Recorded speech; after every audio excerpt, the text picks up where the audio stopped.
Hello നമസ്കാരം, ഏവർക്കും പുതിരീഡിയിലേക്ക്. അങ്ങനെ കാത്തിരിപ്പിനൊടുവിൽ ഗോട്ട് എന്ന ചിത്രത്തിൻ്റെ ആദ്യ ഫാൻ ഷോ കേരളത്തിലെ വിവിധ തിയേറ്ററുകളിൽ അവസാനിച്ച് ചിത്രത്തിൻ്റെ ആദ്യ റെസ്പോൺസൊക്കെ പുറത്തുവന്നുകൊണ്ടിരിക്കുകയാണ്. ആ ഒരു അപ്ഡേഷനാണ് ഇന്നൊരു വീഡിയോ ഭാഗത്ത്. വീഡിയോയിലേക്ക് മുൻപ് വീഡിയോ ലൈക്ക് ചെയ്യുക, ചാനൽ സബ്സ്ക്രൈബ് ചെയ്യുക. ഈ വരുന്ന സെപ്റ്റംബർ മാസം ധാരാളം ചിത്രങ്ങൾ ഇനി OTT റിലീസ് ചെയ്യാൻ പോവുകയാണ്. നമ്മുടെ ചാനൽ ഭാഗം പരിശോധിച്ചാൽ നിങ്ങൾക്ക് കാണാം. ദളപതി, വിജയ്, ജയറാം, സ്നേഹ, പ്രഭുദേവ, മീനാക്ഷി ചൗധരി എന്നൊക്കെ പ്രധാന കഥാപാത്രങ്ങളായെത്തി ഇന്ന് സെപ്റ്റംബർ 5-ാം തീയതി റിലീസ് ചെയ്ത ചിത്രമായിരുന്നു ഗോട്ട്. എല്ലാ സിനിമാ പ്രേമികളും ഒരേപോലെയായിരുന്നു ഗോട്ട് എന്ന തമിഴ് ചിത്രത്തിൻ്റെ റിലീസിനായി കാത്തിരുന്നത്.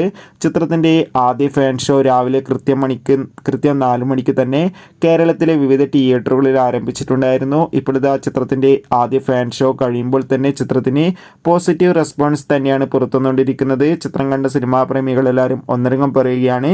ഗോട്ട് എന്ന ചിത്രം അതിഗംഭീരമായ ഒരു ആക്ഷൻ ത്രില്ലറാണെന്നും ചിത്രത്തിൽ ദളപതി, വിജയുടെ